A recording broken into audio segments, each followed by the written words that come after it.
Corbin Burns of the Milwaukee Brewers joins us now this morning here on this edition of MLB Central. Good morning, Corbin. How are you? Thanks for joining us. Tell us a little bit about this event upcoming on August 23rd, the Uncork for a Cause. It's a great charity event and benefiting a great cause, the Ronald McDonald House. Yeah. First, thanks for having me on. But yeah, this is a charity event that was kind of thought up of most of my wife. She's been wanting to give back to the community for a while. So we've been doing some small stuff over the years. But this year we partnered with Uncork for a Cause, and it's just gonna be a fun little event. It's Wednesday night. I'm actually filming that night, so it'll be a long day, but it'll be a fun day. But yeah, we've paired up with, and 100% of the proceeds are going to the Ronald McDonald House. It's just going to be like a little wine event with some food and get everyone together, raise some money. We have some live auctions, some silent auction stuff, and people can buy the virtual tickets to help donate whatever it is. But yeah, we're looking forward to the event. Going to be a great event, lots of wine, lots of food, hopefully raise a lot of money. The most precious commodity is time, Corbin. I love that you give so much of yours. Do you really have your own wine? I was reading that. Is that true? Your own? Yeah, so they did a special barrel, and my wife was the kind of spearheaded designing the label for the bottle. So we'll have our own wine label there.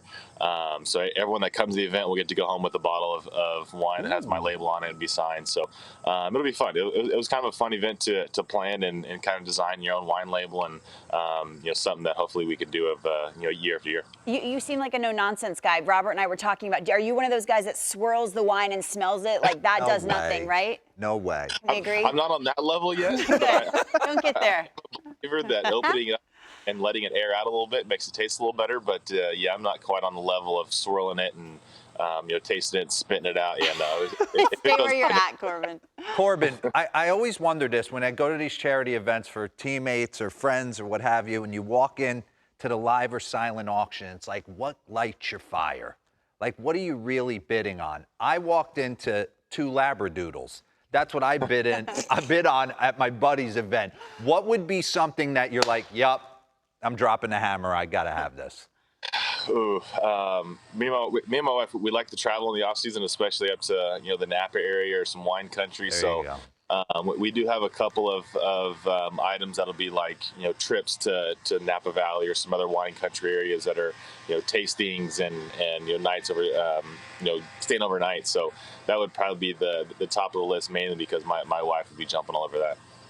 Corbin, congratulations on your philanthropic endeavors. Yeah. I'm going to go to the baseball side of this because obviously you're one of the top pitchers in our game. I've watched you attack hitters in so many different ways. Are you pitching to your strength, or do you try to find a weakness with the hitter and try to attack that? Yeah, so most of the time I'm pitching to my strength. It helps even more when my strengths overlap with some hitters' weaknesses. But, for the most part, if I'm out there, I have a plan. That plan's going to be sticking to my strengths, finding areas in the zone that I can go. Sometimes we face some good hitters where, our strengths match up with their strengths, and those games become it's mano y mano. Let's go and see who's a better guy that day. So, but for the most part, I have some avenues I can go to hopefully get some weak contact or eventually punch out. Corbin, when did you go to that modified windup, like setting the glove at the hip and just almost looking like you're preset in the stretch, even when there's no one on? When did that happen? That happened in 2020 in the COVID shortened season. It was just I was kind of struggling with getting the hand up and getting the timing of the hand in the right position every time. And for some reason, it was a drill I was doing one day of pushing the hands forward, trying to speed up the arm a little bit. And for whatever reason, it stuck. I was able to be the most consistent with the arm slot and the timing of the hand.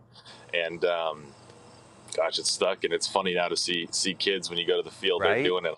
I'm like, buddy, that's probably not going to help you. But hey, I wonder, I kids don't try this at home. I coach the kids, and I almost feel like the kids with these huge windups. I almost tell them, I watch Strasburg modify it, David Price, Corbin Burns, these guys, and they don't lose any velocity. Yeah. It's crazy.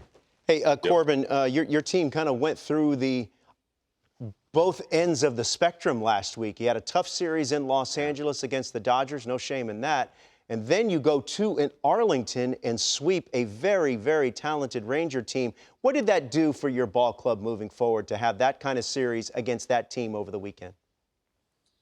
Yeah, we kind of went through all the emotions on that last road trip. We had a 10-day road trip with 9 games, and we swept the White Sox, got swept by the Dodgers, and then swept a good Rangers team. So I think it was good to kind of show that resiliency that we can bounce back from a tough series and to play another good team and actually go and sweep them as well. So it's never fun losing 3 games in a row, especially against a good team. But I'm glad with the way we bounced back and played good baseball against the Rangers and against a team that's been one of the better teams in baseball all year. Corbin, we always ask guys on the show, who's the guy you hate to face when you're in the box? And a lot of their answers is you. What about you? Is there one guy, who's the least favorite guy you've ever faced at the plate? Ooh. Least favorite guy I've ever faced. My go-to with this is always Buster Posey.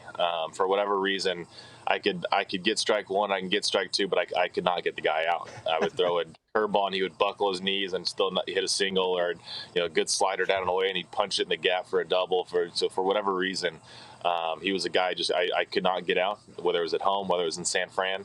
And for whatever reason, the last 4 or 5 years, I've pitched against them every time they come into town. And so when I saw that he retired, I wasn't too torn up about that one. What'd you have for breakfast?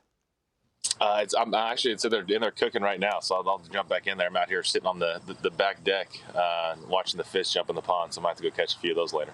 What kind of fish?